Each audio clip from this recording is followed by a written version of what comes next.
बच्चों नमस्कार, स्वागत है आप सभी का डाउटनेट पर। बेटा हम यहाँ पर आज एक नया अध्याय स्टार्ट कर रहे हैं जिसका नाम है गमन और संचलन। ठीक है, दिख रहा है आपको ये व्यक्ति कुछ करता हुआ, गति करता हुआ, है ना।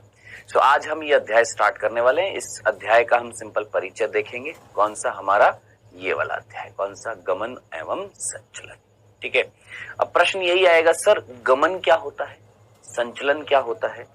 ये जो व्यक्ति यहाँ पर इस तरीके से ऐसे ऐसे कर रहा है, इसमें क्या गमन है, क्या संचलन है? गमन संचलन को इंग्लिश में क्या बोलते हैं? और भी कुछ नाम है क्या? आइए पढ़ते हैं बेटा यहाँ पर अपने तरीके से।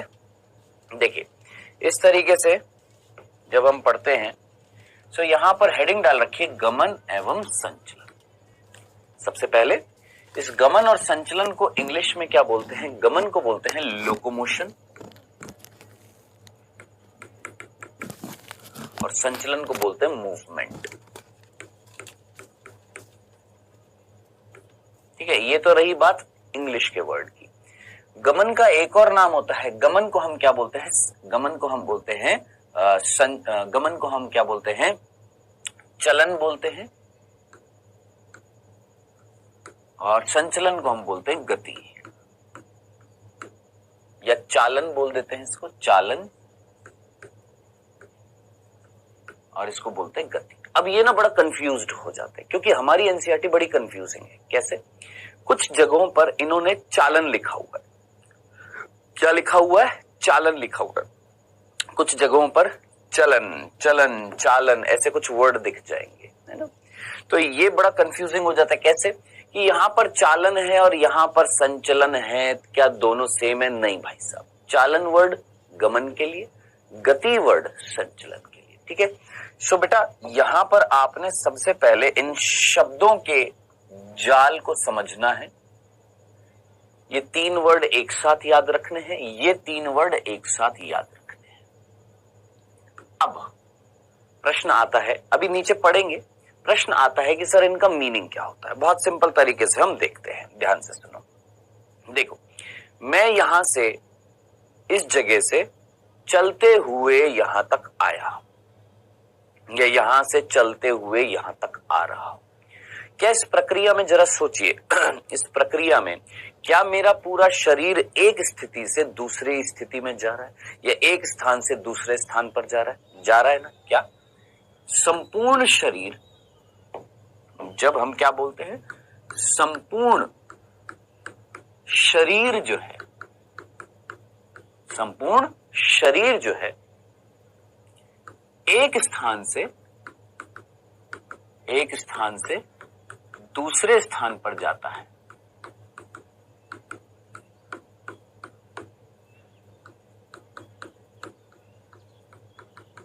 एक जगह से दूसरी जगह जा रहा है। जैसे मैं यहां से यहां चला गया, या यहां से वहां आ गया, है ना। तो इस प्रक्रिया को हम क्या बोलते हैं बेटा? याद रखना, इस प्रक्रिया को हम बोलते हैं गमन, इस प्रक्रिया को हम बोलते हैं चालन, इस प्रक्रिया को हम बोलते हैं लोकोमोशन।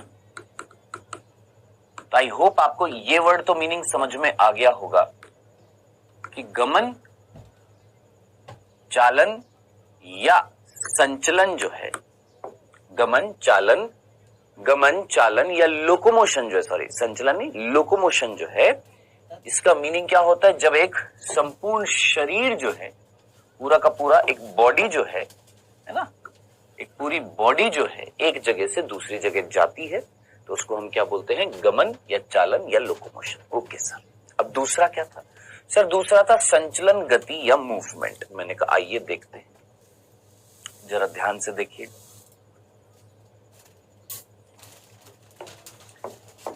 मैंने कहा दोस्त मुझे बता, मैं यहां पर खड़ा हूं, मैं कहीं यहां से यहां नहीं जा रहा, मैं इधर से इधर नहीं जा रहा, उधर से इधर, मैं यहीं पर खड़ा हूं।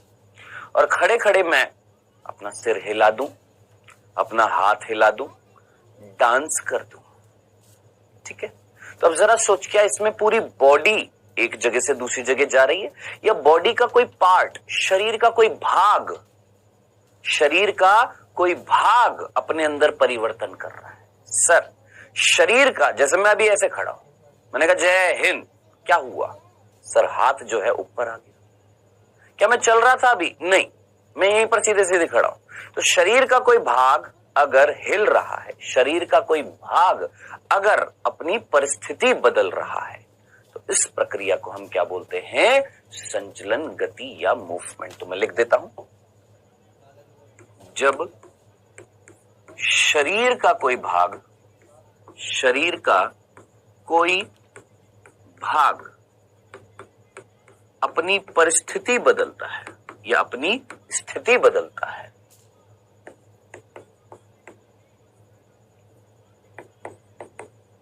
अपनी परिस्थिति बदलता है,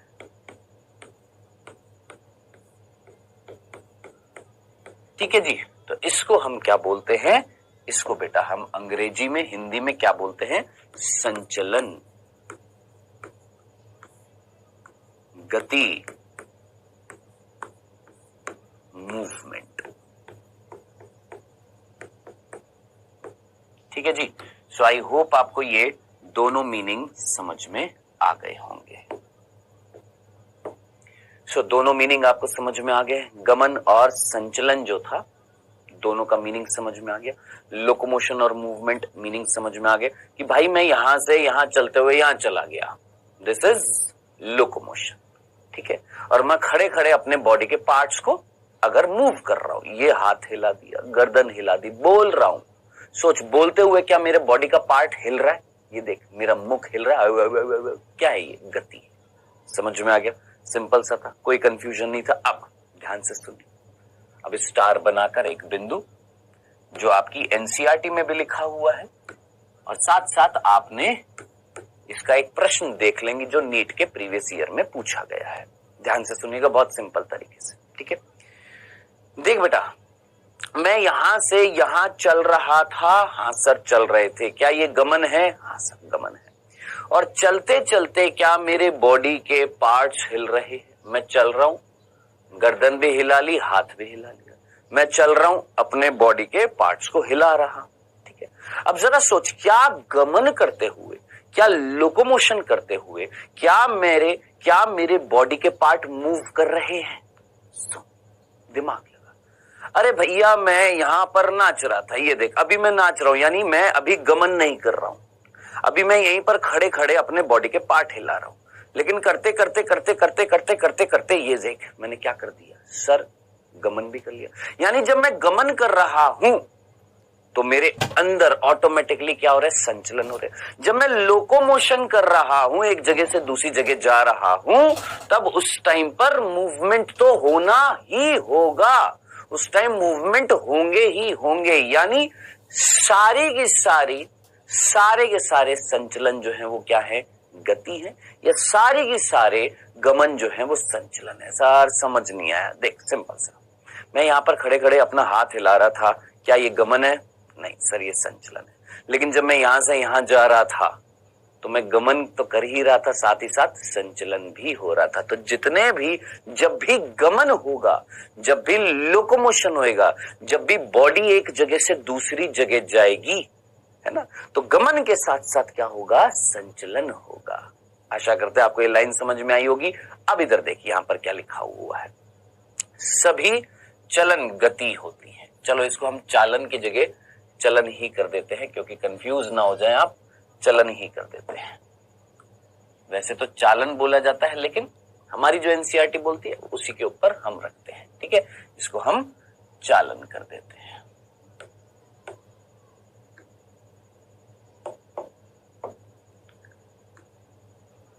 चलन।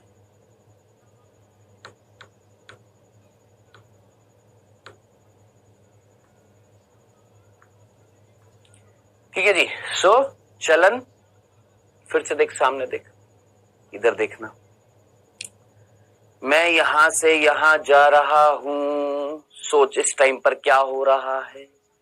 मेरी बॉडी पूरी एक जगह से दूसरी जगह जा रही है, यानी क्या हो रहा है? गमन हो रहा है, यानी चलन हो रहा है, यानी लोकोमोशन हो रहा है। और ये करते हुए बॉडी एक जगह से दूसरी जगह जब जाएगी तो बॉडी के पार्ट्स भी तो हिलेंगे।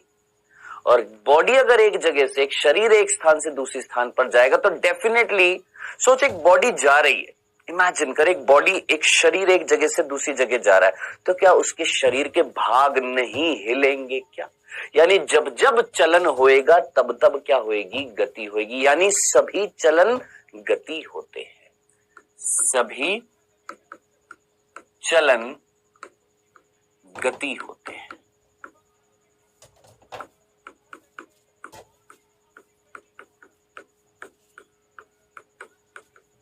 लेकिन किंतु जरा सोच, सभी चलन जो है वो क्या है? गति है। जितने भी चलन है वो क्या है? गति है। अगर आप चलन करेंगे तो आपके अंदर बॉडी के पार्ट्स हिलेंगे, यानी गति होगी। लेकिन जब गति होगी, जब बॉडी का पार्ट हिल रहा है, तो क्या उस टाइम पर चलन होएगा? नहीं। इट मीन्स सभी गति चलन नहीं होती है, सभी गति चलन नहीं होती है। अब पता नहीं क्यों इतनी सी बात को बच्चा समझ नहीं पाता, या तो मैं समझाने में असक्षम हूं कि भाई जरा सोच, चलन का मीनिंग समझ में आ गया, बॉडी एक जगह से दूसरी जगह जाएगी। गति का मतलब बॉडी का पार्ट हिलेगा। एक बॉडी एक जगह से दूसरी जगह अगर जा रही है, एक शरीर एक जगह से दूसरी जगह जा रहा है, यानी जब चलन हो रहा है तो हाथ नहीं हिल रहे। सोच, जब तुम चलते हो तो तुम्हारे हाथ नहीं हिलते हैं? हाँ हिलते हैं। तुम्हारी गर्दन तुम इधर देख लो, इधर देख लो, हिलती है कि नहीं हिलती है? हिल रही है। आंखें नहीं हिल रही हैं? हाँ आंखें हिल रही है। तो जरा सोच, जब जब तू एक जगह से दूसरी जगह जाएगा, यानी जब जब तू चलन करेगा, तब तब तेरे अंदर क्या होगी? गति तो होगी ही होगी। लेकिन अगर तू सिंपल स्ट्रेट खड़ा है, सीधा सीधा खड़ा है, और तू आंखें मिचका रहा है, हाथ हिला रहा है, जय हिंद कर रहा है, कुछ भी कर रहा है, यानी बॉडी का पार्ट अगर हिल रहा है, तो क्या पूरी बॉडी एक जगह से दूसरी जगह जा रही है? नहीं सर, बॉडी एक जगह से दूसरी जगह नहीं जा रही है। अब समझ में आ गया? ये थी वो लाइन जो यहां से यहां तक याद रखना पूछा जाता है। सभी चलन गति होते हैं, लेकिन सभी गति चलन नहीं होती है। याद रखना प्रभु, इतनी सी लाइन से प्रश्न पूछा गया, बहुत सिंपल सा। अब इसको इंग्लिश में पता है क्या बोल देते हैं? All locomotions are movement but all movements are not locomotion. लिख दूं? लिख देता हूं, all locomotion are movement but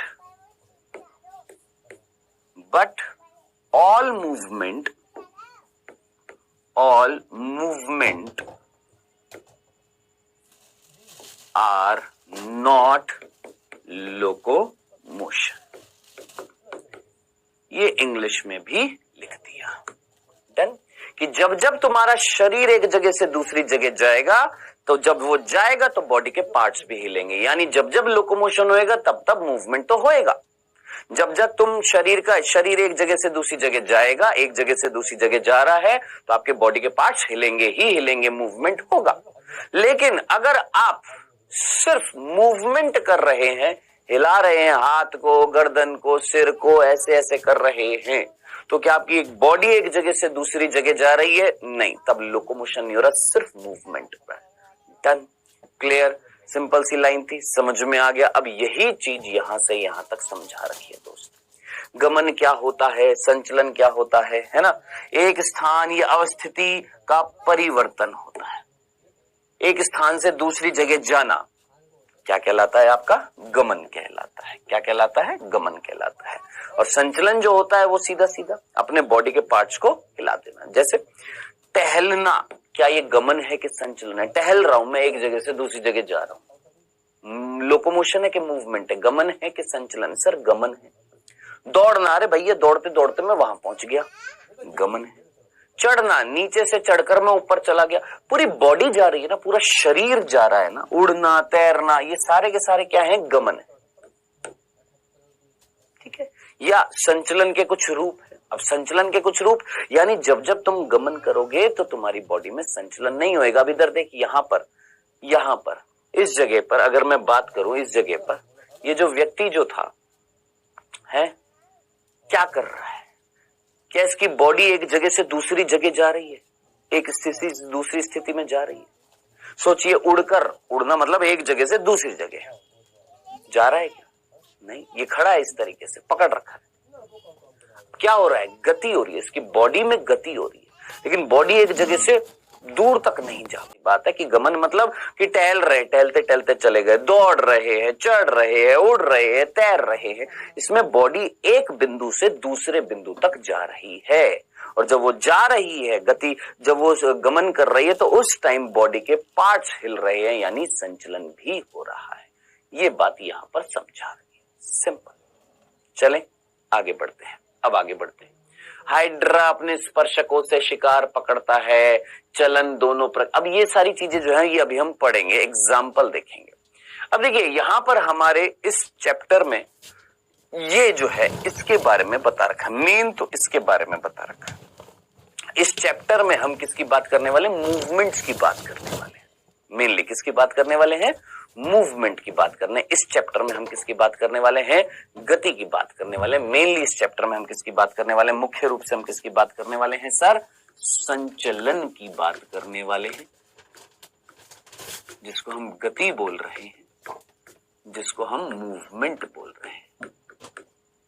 main ये है हमारा चैप्टर।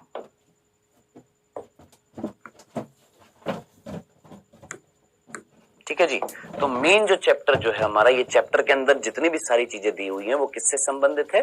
संचलन से संबंधित है, यानी मूवमेंट से संबंधित है। अब देखिए, हमारे सिलेबस में सिर्फ 3 प्रकार की गति बता रखी है, 3, लेकिन मैं आपको 5 प्रकार की गति बताऊंगा। सर 2 एक्स्ट्रा क्यों बताओगे? क्योंकि संबंध है, क्योंकि किसी ना किसी चैप्टर से आपको उसका संबंध मिलेगा। आइए 5 प्रकार की गति बताऊंगा। सबसे पहली गति कितनी?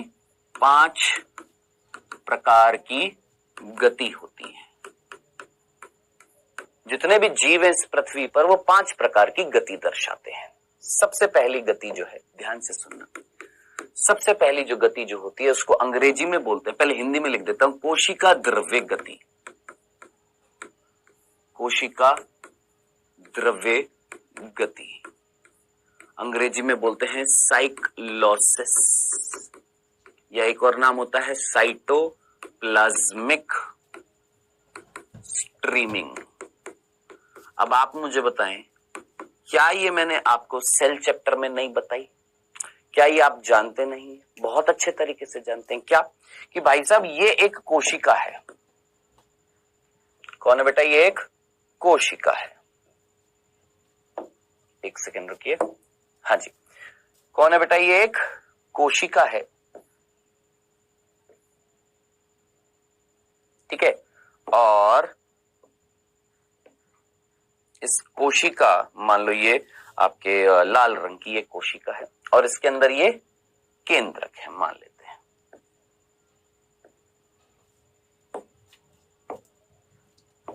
चलो, ये कोशिका है और इस कोशिका के अंदर ये केंद्रक है। अब आप मुझे बताएं, क्या इसके अंदर कोशिका द्रव्य नहीं है?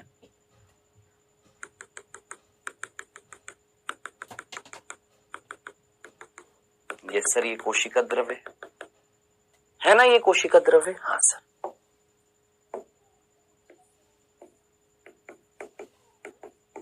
कोशिका द्रव्य है, साइटोप्लाज्म है। अब पर्टिकुलरली याद रखना, जितनी भी यूकैरियोटिक कोशिकाएं हैं, यूकैरियोटिक जो कोशिकाएं हैं, प्रोकैरियोटिक नहीं, प्रोकैरियोटिक नहीं, प्रोकैरियोटिक कोशिका की मैं बात नहीं कर रहा, और ये मैं सेल चैप्टर में भी बता चुका हूं आपको, याद करिए। कोशिका वाले चैप्टर में बताया है, प्रोकैरियोटिक और यूकैरियोटिक कोशिका के बीच में अंतर जब मैंने बताया था तब वहां पर भी बताया था। प्रोकैरियोटिक कोशिका में नहीं, ओनली यूकैरियोटिक कोशिका में होता है। क्या होता है सर? ये जो आपका कोशिका द्रव्य है ये मूवमेंट करता है।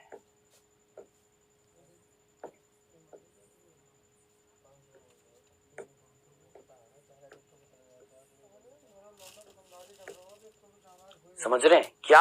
अंदर जो कोशिका द्रव्य जो है वो क्या कर रहा है सर? ये कोशिका द्रव्य क्या कर रहा है? ये गति कर रहा है। सो ऐसी गति जो कोशिका द्रव्य करता है, ऐसी गति को हम क्या बोलते हैं? सिंपल हिंदी में देखो, बहुत सिंपल भाषा में समझो, कोशिका द्रव्य गति। यानी किसकी गति? कोशिका द्रव्य की क्या हो रही है? गति हो रही है, जो सिर्फ और सिर्फ यूकैरियोटिक कोशिका में होती है। याद रखना, प्रोकैरियोटिक कोशिका में ये नहीं होती है। अब आपका प्रश्न होगा क्यों होती है? याद कर, तुमने अंतःप्रेरक द्रव्य जालिका पढ़ा था, तुमने गोल्जिकाएं पढ़ा था, तुमने लाइसोसोम पढ़ा था, तुमने याद करो पढ़ा था ना, है ना? सोच, अंतःप्रेरक द्रव्य जालिका से कोई पदार्थ गोल्जिकाएं तक जाना है, गोल्जिकाएं से कोई पदार्थ लाइसोसोम तक जाना है, लाइसोसोम के बाद प्लाज्मा झिल्ली तक जाना है। यानी कोई भी पदार्थ अगर अंदर एक जगह से दूसरी जगह अगर जाना है तो क्या कोशिका द्रव्य अगर गति कर रहा है तो वो जा सकता है? हाँ सर, जा सकता है। सर फिर तो प्रोकैरियोटिक में क्यों नहीं जाना चाहिए? क्या प्रोकैरियोटिक कोशिका में कोशिकांग थे?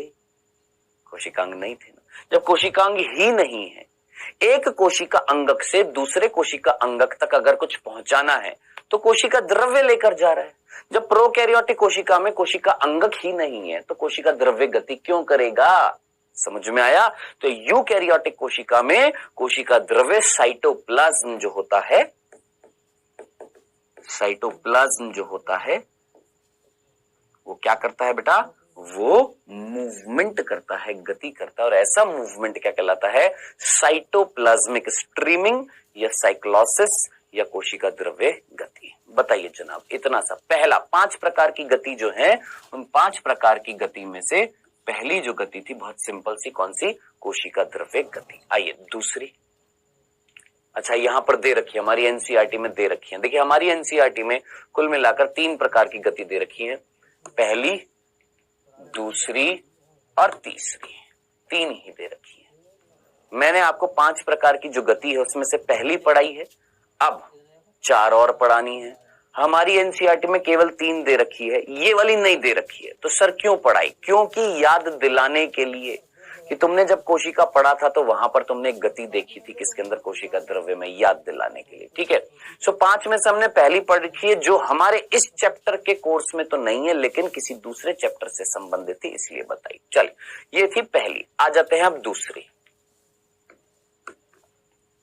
अब दूसरी जो है उसका नाम है पक्षमाभी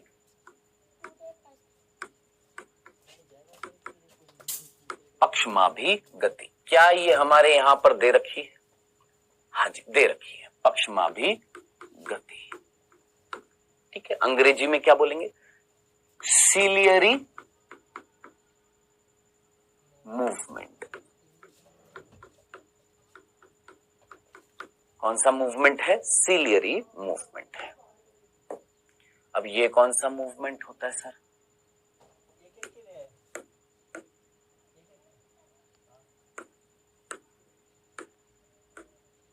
ये कौन सा मूवमेंट है सर जी? ये पक्षमाभी गति कौन सी होती है? मैंने कहा आ जाओ, ध्यान से सुनो। आप में से मैक्सिमम बच्चों को याद आ रहा है पैरामीशियम?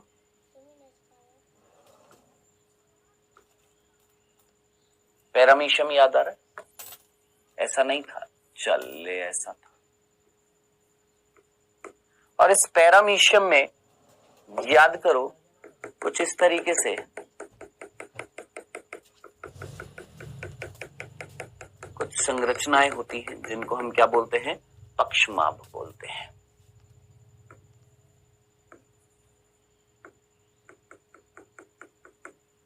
याद आ रहा है?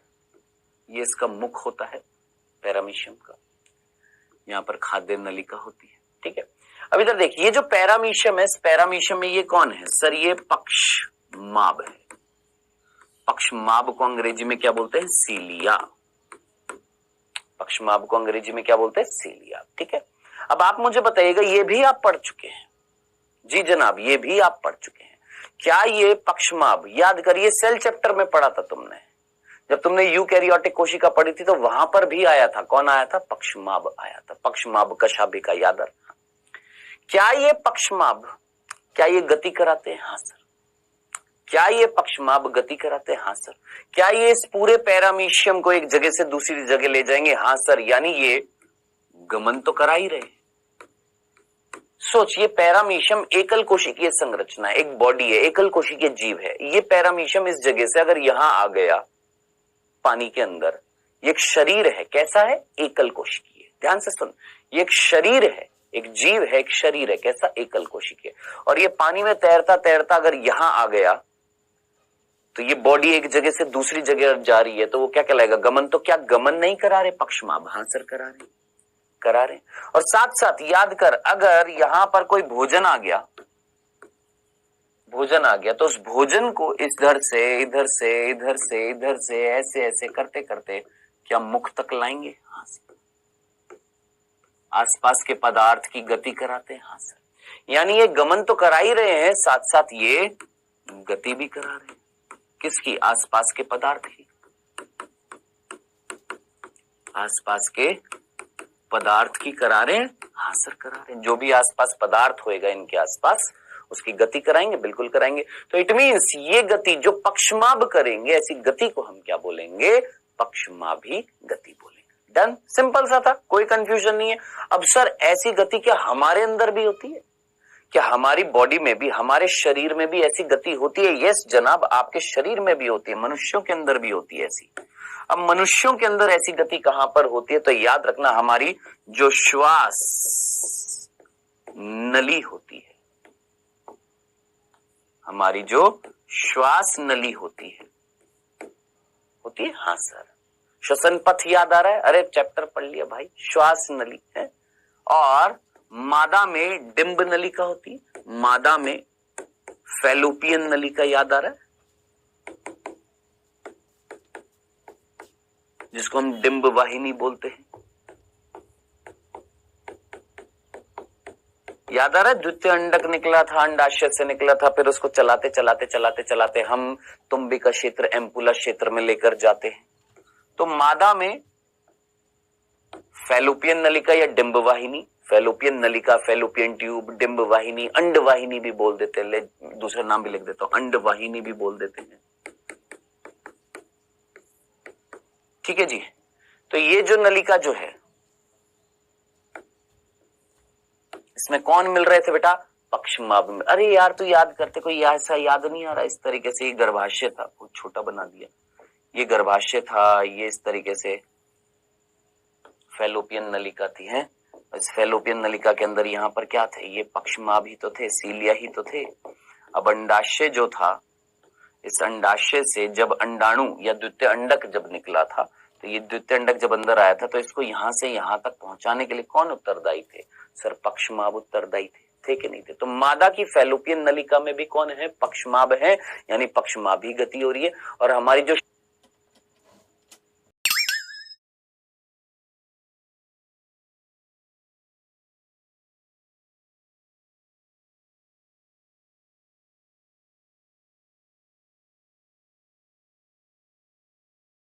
सर पक्षमाभ उत्तरदायी थे कि नहीं थे? तो मादा की फैलोपियन नलिका में भी कौन है? पक्षमाभ है, यानी पक्षमाभी गति हो रही है। और हमारी जो श्वास नलिका जो होती है, उसमें भी क्या होते हैं? पक्षमाभ होते हैं। सर हमारी श्वास नलिका में ये पक्षमाभ क्या करते हैं? जरा इमेजिन कर, तेरे अंदर धूल के कण जा रहे हैं, तो ऐसी जगह गया जहां पर धूल मिट्टी हो रही है, तेरे अंदर धूल के कण जा रहे हैं, वो जो धूल के कण अगर अंदर जाएंगे फेफड़ों को संक्रामित कर सकते हैं, तो उनको बाहर निकालने के लिए, है ना, कि भाई एक नली है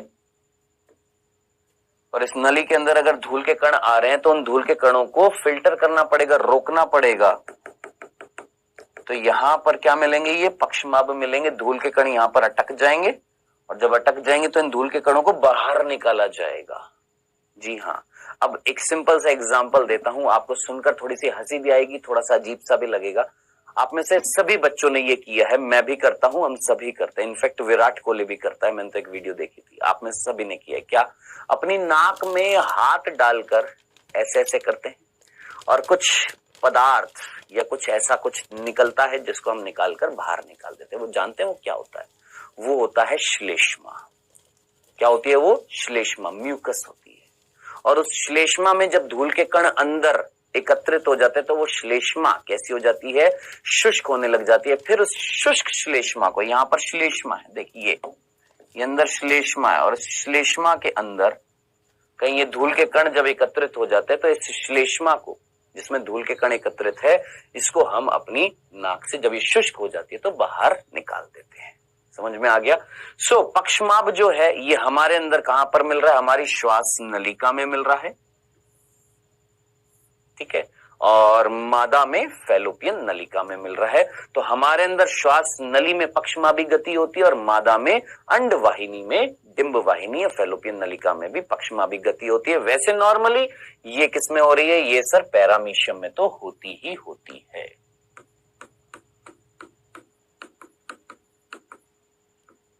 किसमें होती है सर? पैरामीशियम में तो ये होती ही होती है। डन, सिंपल सा था। कितनी गति हो गई है? 2।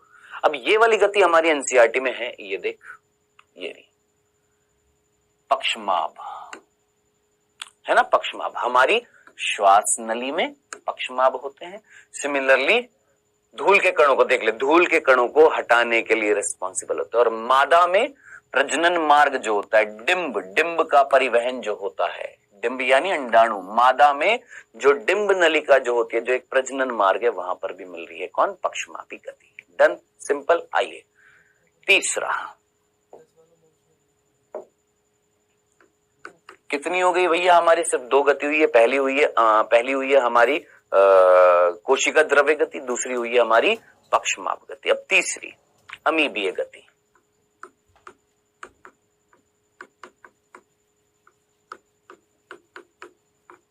तीसरी कौन सी है? अमीबीय गति। बेटा अमीबीय गति जो होती है, इस अमीबीय गति को हम क्या बोलते हैं?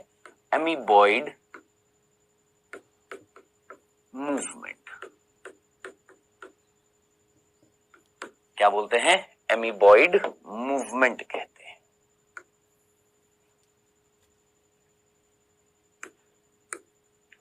कौन सा मूवमेंट है? अमीबीय गति, अमीबॉइड मूवमेंट है। अब इधर देखिएगा, ये कौन सी गति होती है? भाई साहब तुमने अमीबा, सभी ने नाम सुना है? हाँ सर, ये अमीबा है। ठीक है, इस अमीबा को इधर से इधर अगर जाना है तो ध्यान से सोचो, क्या तुमने पढ़ा है ना?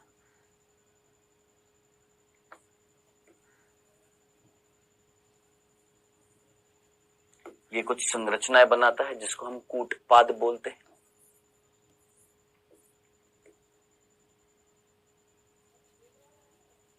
इस तरीके से इन संरचनाओं के द्वारा चल चलकर आगे चला जाएगा। हाँ सर, ठीक है। तो क्या ये गति करा रहा है? कौन? ये कौन है? स्यूडोपोडिया, कूटपाद, पादाभ भी बोलते हैं, स्यूडोपोडिया कहते हैं। तो स्यूडोपोडिया, पादाभ, कूटपाद, क्या ये गति करा रहे हैं? हाँ सर, करा रहे हैं। साथ ही साथ अगर इसके आसपास कोई भोजनीय पदार्थ आता है, कौन? कोई भोजनीय पदार्थ आ रहा है, ये भोजन है, तो इस भोजन को प्राप्त करने के लिए, इस भोजन को प्राप्त करने के लिए ये इसके चारों तरफ कूटपाद बनाता है। इमेजिन कर, याद कर। हाँ सर, किसी भोजन को प्राप्त करने के लिए, निगलने के लिए, ये हमारा भोजन है, इस भोजन को निगलने के लिए इस भोजन के चारों तरफ क्या बना लेता है? कूटपाद। फिर ये आगे जाकर फ्यूज्ड हो जाता है, भोजन अंदर आ जाता है। तो भोजन को पकड़ने के लिए और खुद को चलाने के लिए, यानी यहां पर भी गमन हो रहा है, संचलन भी हो रहा है। ये कराने में कौन रिस्पॉन्सिबल था? इस अमीबा के अंदर कूटपाद रिस्पॉन्सिबल थे। ठीक है सर, ये गति है। यस, ये एक प्रकार की गति है जो अमीबा दर्शा रहा है। क्या ऐसी गति हमारे अंदर भी होती है? यस। अब मनुष्यों में ऐसी गति कहां पर होती है सर? हमारे अंदर ऐसी गति कहां पर होती है मनुष्यों में? तो हमारे अंदर मनुष्यों में आप पढ़ चुके हैं WBC, याद आ रहा है? WBC के कई सारे प्रकार थे, जिसमें आपको याद आ रहा है न्यूट्रोफिल,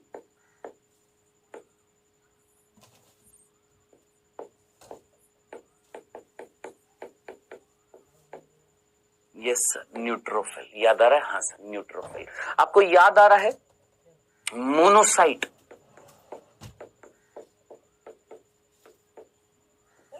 याद आ रहा है? मोनोसाइट याद आ रहा है? ये मोनोसाइट किस में बदल जाती थी? महाभक्षाणु में।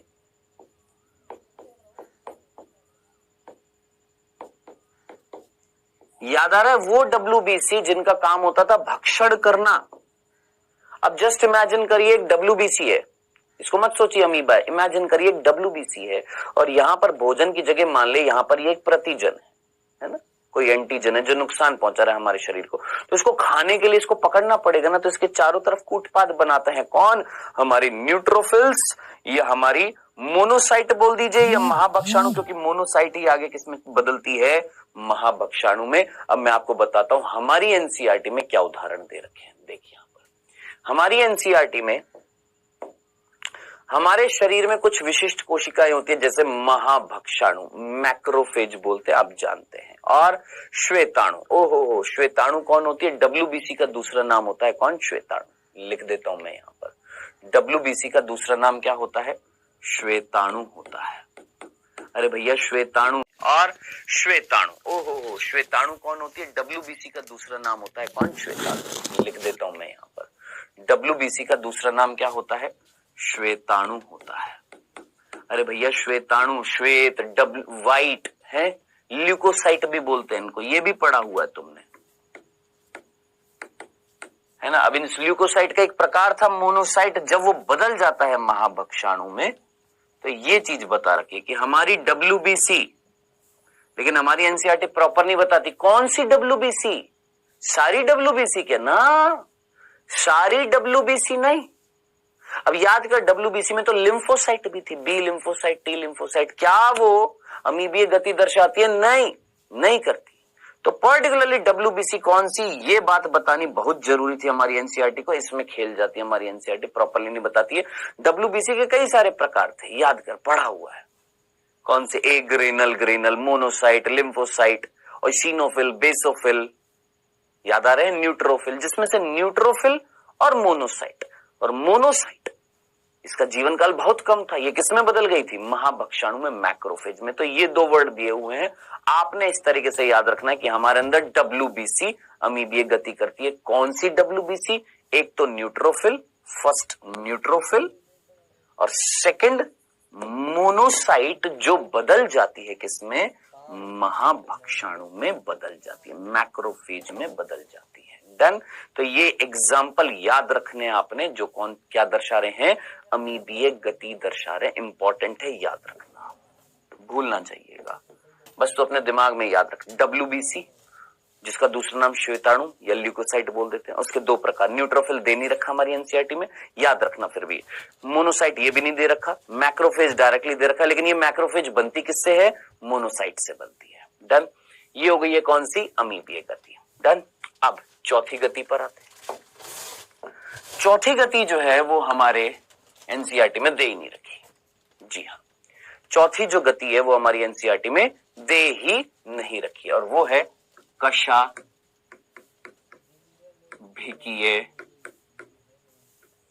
गति। कौन सी गति है, कशाभिकीय गति, जिसको हम फ्लैजिलर मूवमेंट कहते हैं।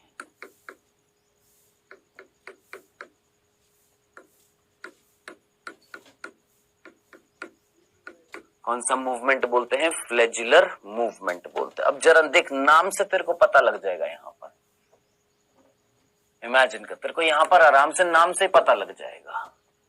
यानी ये गति जो आपने देखी होगी, बताया भी है मैंने आपको, ये इस तरीके से, क्लेमाइडोमोनास नाम सुना है, हाँ सर,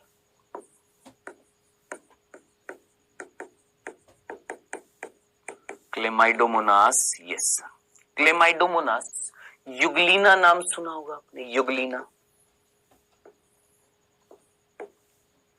आपने डाइनोफ्लैजिलेट याद कर पढ़ा था, याद कर, डाइनोफ्लैजिलेट याद आ रहे, इनके अंदर ये क्या निकल रहे थे सर, ये कशाभिका निकल रहे थे, ये युगलीना, ये डाइनोफ्लैजिलेट। इनके अंदर ये धागे रूपी जो संरचनाएं निकल रही हैं, ये कौन है,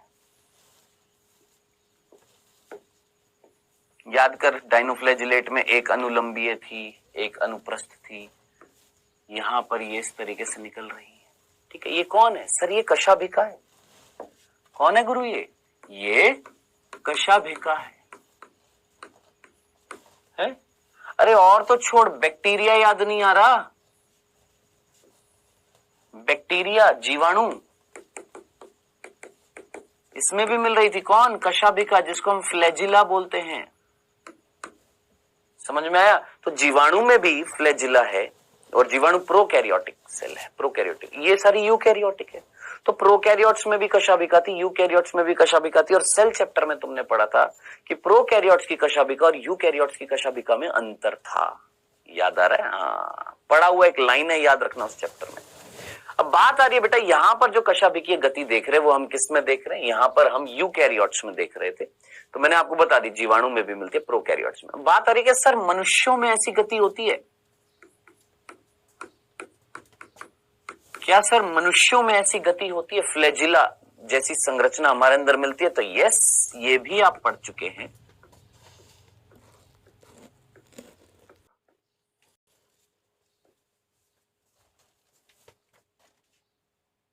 याद आ रही है ऐसी संरचना? Yes sir. आगे अग्र पिंड था, एक्रोसोम, फिर केंद्रक था, फिर आपका समीपस्थ तारक केंद्र, दूरस्थ तारक केंद्र, यक्षीय तंतु निकला था, पूंछ से होता हुआ था, यहां पर माइटोकॉन्ड्रिया। याद आ रही है? कौन है ये? सर शुक्राणु। अब मनुष्य के अंदर जो शुक्राणु जो होता है, उस शुक्राणु में ये पूंछ थी। हाँ सर। और ये पूंछ क्या है? एक प्रकार की कशाभिका है। कैसी गति दर्शा रही है? कशाभिकीय गति दर्शा रही है। तो याद रखना, जो शुक्राणु जो होता है उसके अंदर जो पूंछ जो होती है वो कशाभिकीय गति दर्शाती है। समझ में आ गया? तो मनुष्यों में कशाभिकीय गति है, हाँ। मनुष्यों में अमीबीय गति है, हाँ। मनुष्यों में पक्षमाभी गति है, हाँ। क्या मनुष्यों में कोशिका द्रव्य गति है? पांचों प्रकार की गति है, हाँ। अब इसमें से हमारी कौन कौन सी दे रखी थी? सबसे पहली हमारी जो दे रखी थी, कौन सी दे रखी थी बेटा? हमारे एनसीईआरटी में फर्स्ट जो दे रखी थी वो कौन सी दे रखी थी? अमीबीय गति। ये कौन सी है? अमीबीय गति दे रखी थी, मैंने आपको बता दी।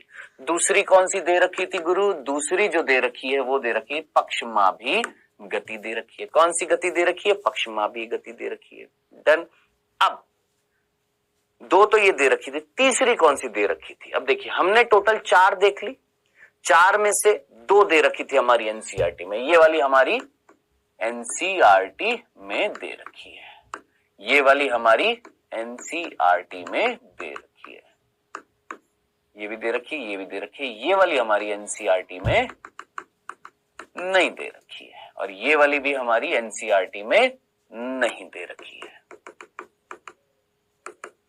तो यानी अभी तक हमने जो 4 पढ़ी हैं, 4 में से 2 दे रखी हैं, 2 नहीं दे रखी है और एनसीईआरटी में टोटल 3 दे रखी है, यानी 1 रह गई। अब जो आखिरी 5वीं जो गति जो है, 3 हो गई, सॉरी 4 हो गई, आखिरी 5वीं जो गति है वो होती है किससे? मांसपेशियों से। आखिरी 5वीं गति जो है वो कौन सी है? मांसपेशीय गति, मस्कुलर मूवमेंट है। कौन सी है? मांसपेशीय गति, मस्कुलर मूवमेंट, जो तीसरी है अकॉर्डिंग टू एनसीईआरटी और 5वीं है अकॉर्डिंग टू अस, हमारे अकॉर्डिंग 5वीं। अब जरा सोचिए, मेन हमारे अंदर मेन गति कौन करा रहा है? ये मैंने अपना हाथ ऐसे कर लिया, ऐसे कर लिया, बोल रहा हूं, जबड़े हिल रहे हैं, सिर हिला रहा हूं, गर्दन हिला रहा हूं, इधर से इधर चल रहा हूं, पैरों को उठा रहा हूं, बोल रहा हूं, जीभ को हिला रहा हूं, है? ये कौन करा रहा है मेरे अंदर? कशाभिका, अमीबा करा, अमीबीय गति हो रही है हमारे अंदर। सोचो ये गति कौन सी है? सर मेन हमारे इस चैप्टर में जो हम गति पढ़ने वाले हैं वो पढ़ने वाले हैं ये वाली गति। और ये वाली गति कौन सी है गुरु? सर ये वाली गति है हमारी मांसपेशियां।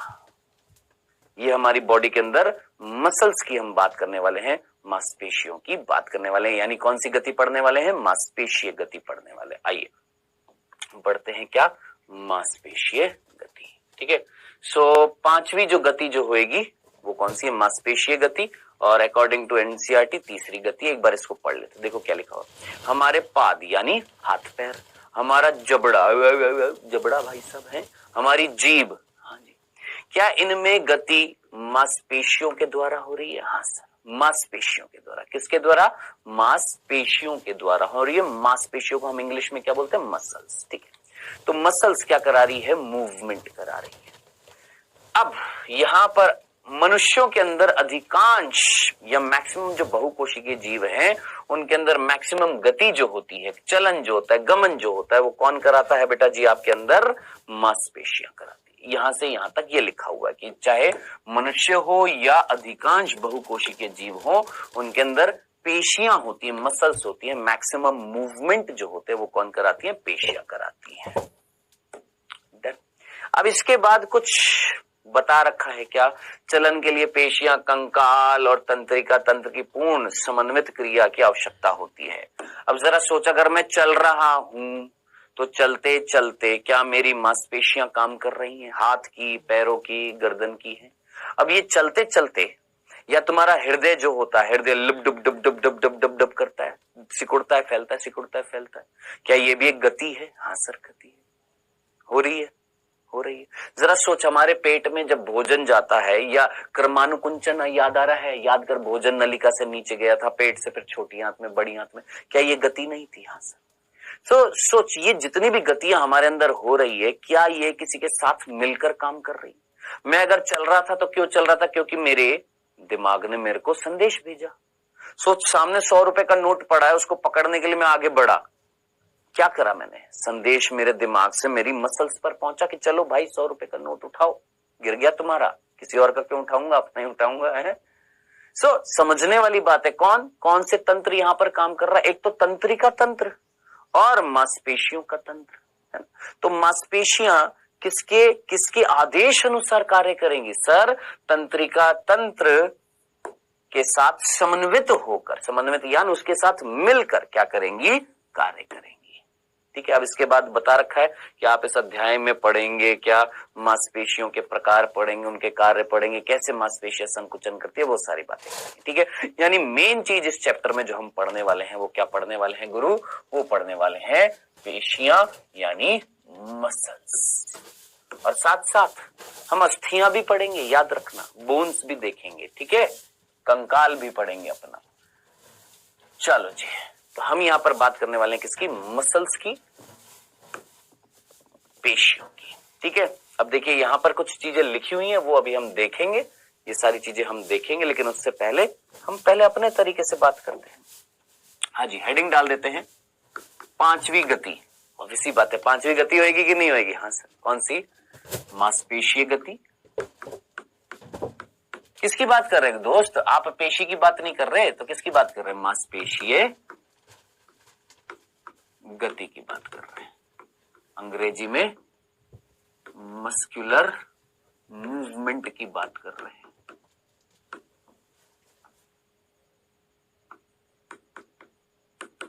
ठीक है।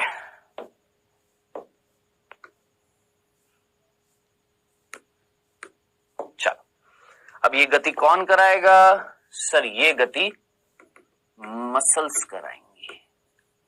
कौन कराएंगी? पेशियां कराएंगी। ठीक है। सो हम ये गति किसके द्वारा संपन्न होगी? सर, मसल्स के द्वारा संपन्न होगी, मांसपेशियों के द्वारा संपन्न होगी। तो यहां पर एक एक करके बिंदु द्वारा हम पढ़ते हैं सबसे पहले मसल्स के बारे में। ठीक है। आइए, सबसे पहला बिंदु, मसल्स का अध्ययन क्या कहलाता है? नहीं दे रखा हमारी एनसीईआरटी में, तो तरीके से ध्यान से सुनना। मसल्स की स्टडी क्या कहलाती है? तो पेशी या पेशियों का अध्ययन जो होता है उसे हम क्या बोलते हैं? तो याद रखना, बोलते हैं मायोलॉजी, या एक और नाम होता है क्या? सार्कोलॉजी भी कहा जाता है। दोनों वर्ड याद रखना, या तो मायोलॉजी बोल देते हैं, मायोलॉजी, या सार्कोलॉजी। जरूर याद रखना, भूल ना जाइएगा। ठीक है, भूल मत जाइएगा। मांसपेशियों का अध्ययन, मसल्स की स्टडी, मायोलॉजी या सार्कोलॉजी। सिंपल। दूसरा बिंदु, ये मांसपेशियां किससे उत्पन्न होती हैं? याद करिए, आपने प्राणियों में संरचनात्मक संगठन चैप्टर पढ़ा दिया। तो जरा सोचिए, ये मसल्स कौन सी जर्म स्तर से उत्पन्न होती है? याद कर, बताया तेरे को। इनकी उत्पत्ति बता, एक्टोडर्म से होती है, मीजोडर्म से होती है, एंडोडर्म से होती है? सोच, इनकी उत्पत्ति किससे होती है? सर, इनकी उत्पत्ति होती है मध्य जर्म स्तर किससे होती है? मध्य जर्म स्तर से होती है। और मध्य जर्म स्तर को अंग्रेजी में बोलते हैं मीजोडर्म।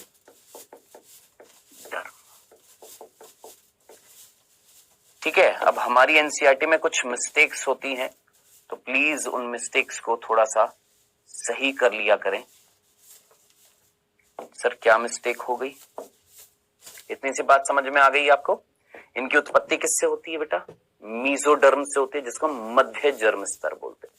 अब देख, हमारी एनसीईआरटी में एक छोटी सी मिस्टेक है। क्या क्या लिखा हुआ है? पेशी एक विशेष प्रकार का ऊतक होता है। आप जानते हैं, मैंने आपको उस चैप्टर में भी बताया था कि भाई साहब 4 प्रकार के ऊतक थे। उपकला ऊतक था, संयोजी ऊतक था, पेशी ऊतक था, तंत्रिका ऊतक था। और मैंने आपको बोला था कि देखो, उस चैप्टर में हमने उपकला ऊतक पूरा डिटेल में पढ़ा, हमने संयोजी ऊतक पूरा डिटेल में पढ़ा, है ना।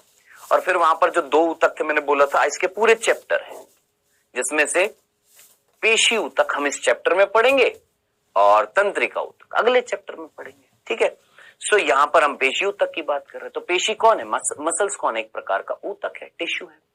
अब यहां पर देख क्या लिखा हुआ है? जिसकी उत्पत्ति अध्ययजन स्तर लिखा हुआ है। कर दी ना गलती? अध्यय की जगह क्या आएगा? मध्य। क्या आएगा? ये अध्यय नहीं होएगा, ये क्या होएगा? मध्य होएगा। और जन नहीं होएगा, जर्म होएगा। समझ में आया? तो इसको प्लीज सही कर लीजिएगा अपनी कॉपी में या अपनी एनसीईआरटी में। मध्य होएगा, अध्यय नहीं होएगा, मध्य। और ये जर्म होएगा, जन नहीं होएगा, मध्य जर्म स्तर। सही कर लीजिएगा, ठीक है।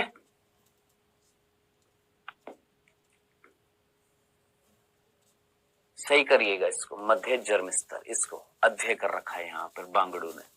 ठीक है, सो ये वाला बिंदु भी समझ में आ गया। पेशियों का अध्ययन क्या कहलाता है? मायोलॉजी या सार्कोलॉजी। इनकी उत्पत्ति किससे होती है? मध्य जर्म स्तर से होती है। सिंपल सा था, कोई कंफ्यूजन तो नहीं है। चलिए तीसरा बिंदु बेटा,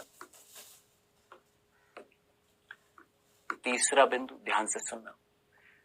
मेरे बॉडी का अगर वेट 100 किलो है, ध्यान से सुनना, मेरे बॉडी का, मेरे शरीर का वजन अगर 100 किलो है, तो 100 किलो वजन में 40 से 50 किलो योगदान जो है वो किसका है? मसल्स का।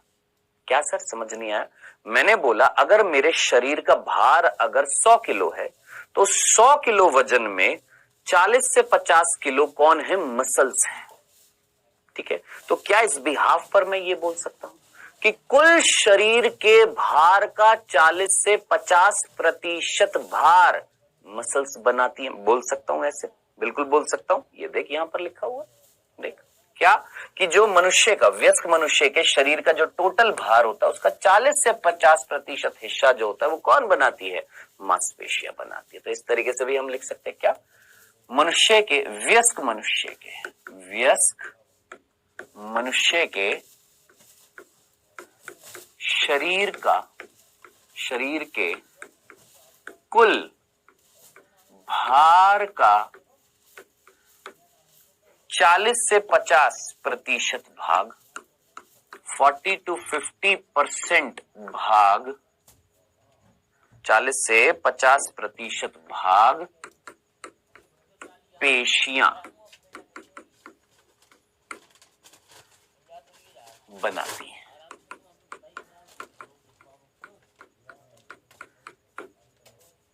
सिंपल सा था कि अगर मेरा 100 किलो वजन है, तो 100 किलो वजन में 40 से 50 किलो वजन, उस 100 किलो वजन में से 40 से 50 किलो वजन मेरे अंदर कौन बना रही है? मेरी मसल्स बना रही है। डन, सिंपल, कोई तकलीफ नहीं है। चलो अब है चौथा बिंदु, और यह है सबसे खतरनाक। क्या? हमारी पेशियों के लक्षण। देखिए यहां तक की बात मैं प्योरली एनसीईआरटी की चीजें बताता जा रहा हूं। देखिए यहां से यहां तक क्या लिखा हुआ? मध्य जर्म स्तर लिखा हुआ, अध्ययन नहीं बताया हुआ, वो मैंने आपको एक एक्स्ट्रा बता दिया। और तीसरा बिंदु मैंने आपको हिस्सा बता दिया, कितना हिस्सा हमारे शरीर के भार का ये बनाती है। अब चौथा बिंदु जो आता है वो आता है क्या? इनका लक्षण, इनकी विशेषता, इनका गुण। किसका गुण बेटा? हमारी मसल्स का गुण। तो आइए चौथा बिंदु जो है वो है हमारी पेशियों का लक्षण बोल दीजिए, या पेशियों का गुण लिख देते हैं, उसका करेक्टर। किसका करेक्टर? हमारी पेशियों का करेक्टर। कौन से करेक्टर दर्शाती है? हमारी मांसपेशियां। मैं तुमसे पूछता हूं, मैंने कोई चीज यहां पर कोई गरम गरम गरम गरम चीज लगाई, मान लो एक चम्मच था, गरम था, ये जीभ पर जैसे गया तो जीभ पीछे हट जाएगी, ये हाथ एकदम से हट जाएगा है। अब जरा सोचिए, गरम गरम गरम गरम चम्मच जैसे ही लगाया तो लगाने के बाद ये गरम चम्मच क्या था? एक संवेदना थी, एक स्टिमुलस था। जैसे ही लगाया, लगाते ही संदेश गया।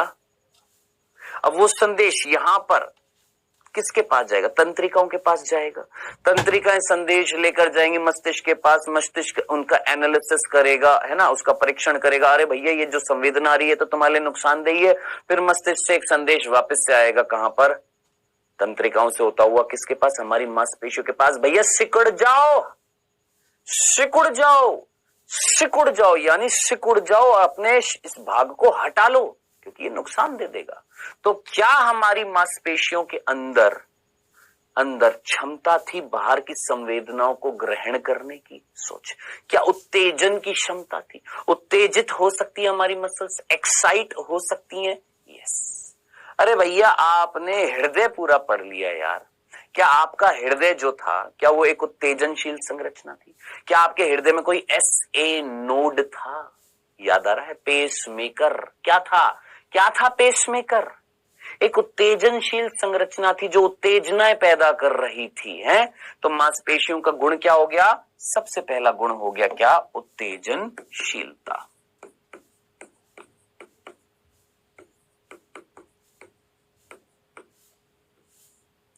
जिसको हम अंग्रेजी में बोलते हैं एक्साइटेबिलिटी।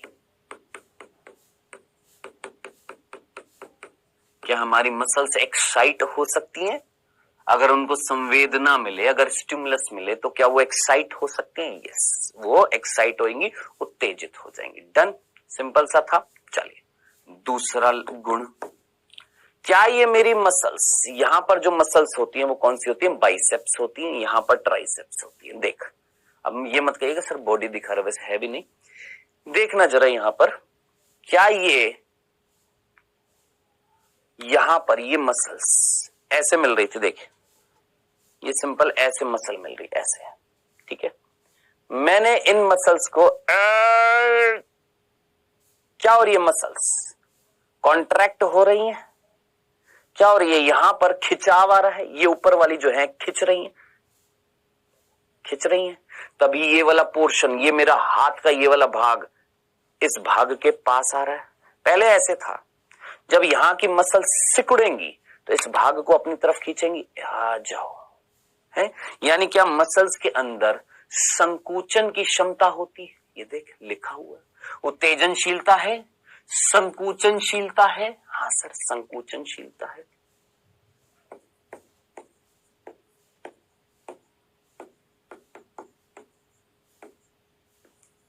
हाँ भाई, संकुचन कर सकती है। Yes sir, contractibility.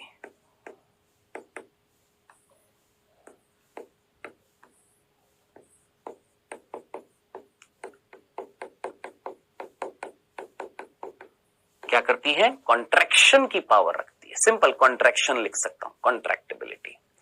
नेक्स्ट, अब जरा सोच, दिमाग लगा। मैं अपने हाथ को ऐसे करने के बाद में ऐसे कर रहा हूं। अब यहां पर जो मसल्स जो है, यहां पर इमेजिन कर, ये वाली जो मसल्स है यहां पर, इनको हम क्या बोलते हैं? ट्राइसेप्स। क्या ये प्रसार कर रही है, फैलने की कोशिश कर रही है? ये देख, मैंने अपने हाथ को ऐसे कर लिया, ऐसे कर लिया, ये ऐसे कर लिया, है। ये वाला हाथ, ये वाला पोर्शन जो है मेरे इस वाले पोर्शन से दूर जा रहा है, दूर जा रहा है, ऐसे था, दूर जा रहा है। यानी प्रसार करने की भी क्षमता होती है, फैलने की क्षमता होती है। अरे भाई सिंपल सा गर्भाशय याद है? हाँ, गर्भाशय के अंदर कहीं बच्चा ठहरता है, हाँ, तो गर्भाशय फैलता है कि नहीं फैलता? सिंपल तरीके से, मैं यूं ऐसे कर रहा, बॉडी दिखा रहे सर जी, है नहीं, समझाने की कोशिश। क्या गर्भाशय फैलने की क्षमता नहीं रखता? फैलना है। और गर्भाशय के अंदर वो फैलाव कौन कर रहा था? गर्भाशय की मध्य स्तर थी, याद आ रही है? मायोमेट्रियम, मध्य गर्भाशय भित्ति, याद आ रही है? हाँ, मायोमेट्रियम। ठीक है। सो इनके अंदर फैलने की भी पावर होती है। फैलने को हम बोलते हैं एक्सटेंसिबिलिटी।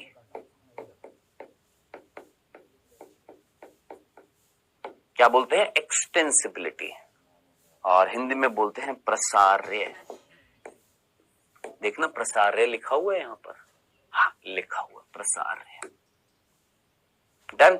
कितने लक्षण हो गए भैया? 1 2 3। ठीक है। उत्तेजित हो सकती है, एक्साइट हो सकती है, अगर संवेदना मिले ये सर हो जाती है। संकुचनशीलता होती है, संकुचनशीलता होती है।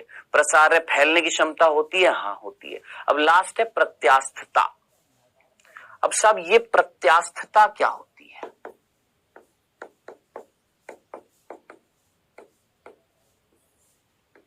इलास्टिसिटी।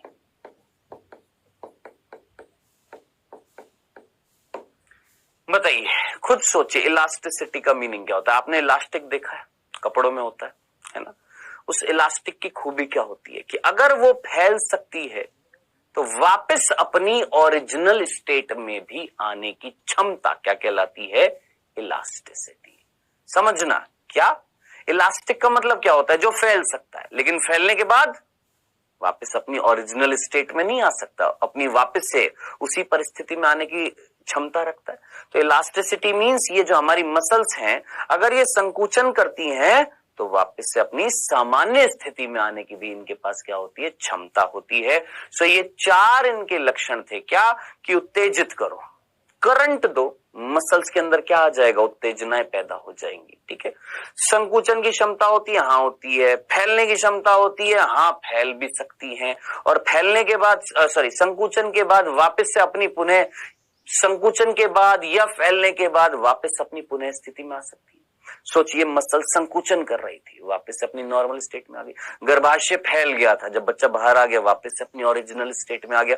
तो अपनी उसी अवस्था में, प्रारंभिक अवस्था में, सामान्य अवस्था में आने की क्षमता को क्या बोलेंगे? इलास्टिसिटी। प्रसार्य को मतलब प्रसार, संकुचन का मतलब संकुचन, उत्तेजन का मतलब संवेदना दो तो परिवर्तन आते हैं, उसको हम क्या बोलते हैं? उत्तेजनशीलता। तो ये चारों गुण हैं किसके अंदर? पेशियों के अंदर। बताइए जनाब, आपको ये चारों गुण के साथ ये चारों बिंदु समझ में आ गए? सिंपल से थे। पांचवा बिंदु है दोस्त, वो है हमारी पेशियों के प्रकार।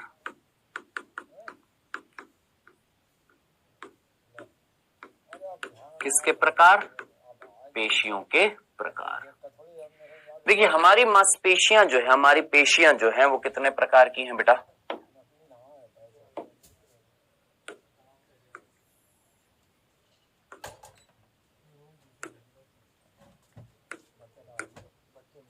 किसकी बात करते हैं? पेशियों के प्रकार की।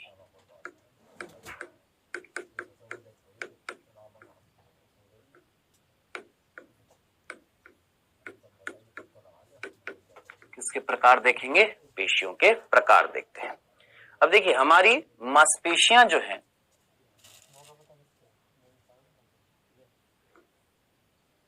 हमारी मांसपेशियां जो हैं वो कुल मिलाकर 3 प्रकार की हैं।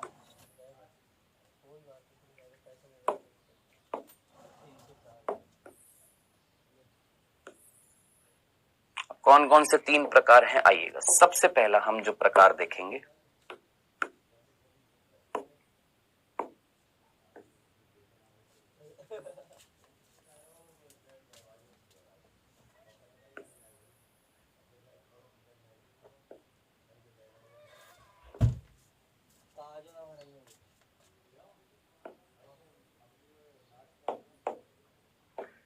देखिए बेटा, हमारी मांसपेशियों के टोटल कितने प्रकार हैं बेटा? 3 प्रकार हैं। सबसे पहला है कंकालीय मांसपेशी।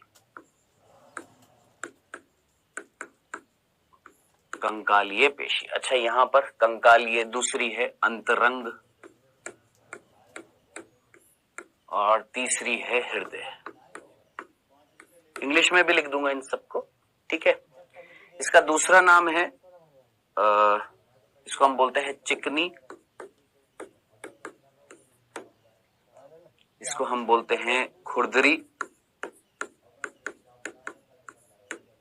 और इसको भी हम बोलते हैं खुरदरी।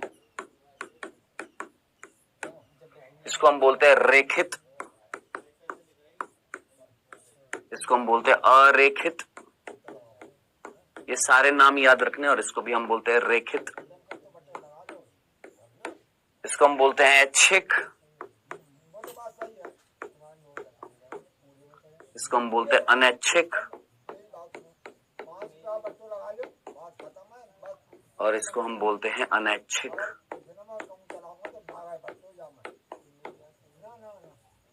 ये कुछ नाम मैंने यहां पर लिखे हैं हमारी 3 प्रकार की मांसपेशियों के।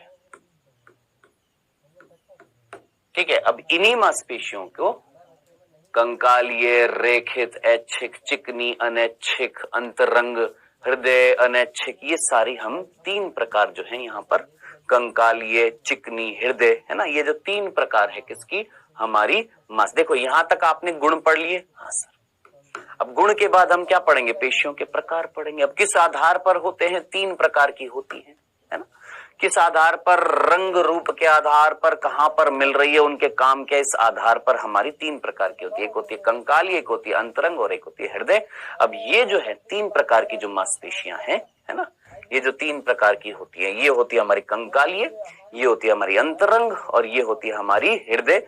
ये तीनों में डिफरेंस भी मैं लेकर आया हूं, लेकिन अब ये तीनों प्रकार की जो मांसपेशियां हैं गुरु, ये हम नेक्स्ट लेक्चर में देखेंगे।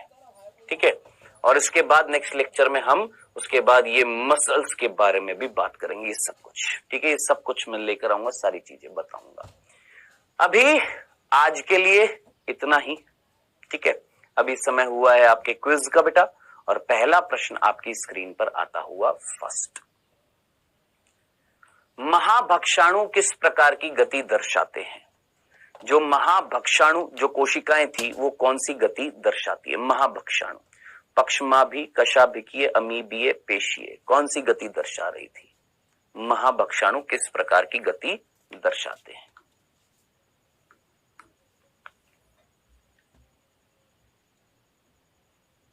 महाभक्षाणु किस प्रकार की गति दर्शाते हैं? महाभक्षाणु कौन थी? याद कर, WBC का एक प्रकार। चलिए जी, दूसरा प्रश्न, मनुष्यों में पक्षमाभि गति कहां पर प्रदर्शित होती है? हमारे अंदर पक्षमाभि गति जो थी वो कहां पर हो रही थी? श्वास नली में, मादा की डिंब वाहिनी में, दोनों में, या कोई नहीं? पक्षमाभि गति हमारे अंदर कहां पर हो रही थी? चलो जी, समय हुआ समाप्त। ये पहला प्रश्न था, महाभक्षाणु किस प्रकार की गति दर्शा रही थी? याद कर, महाभक्षाणु एनसीईआरटी की लाइन है, कैसी थी?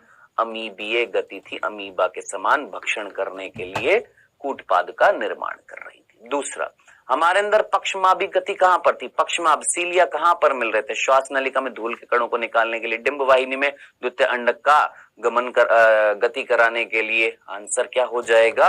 Answer is C. डन। ये था बेटा जी आज का लेक्चर। नेक्स्ट लेक्चर में हम किसकी बात करेंगे? पेशियों की बात करेंगे। किसकी बात करेंगे? मांसपेशियों की बात करेंगे। तो मिलेंगे नेक्स्ट लेक्चर में। Bye bye.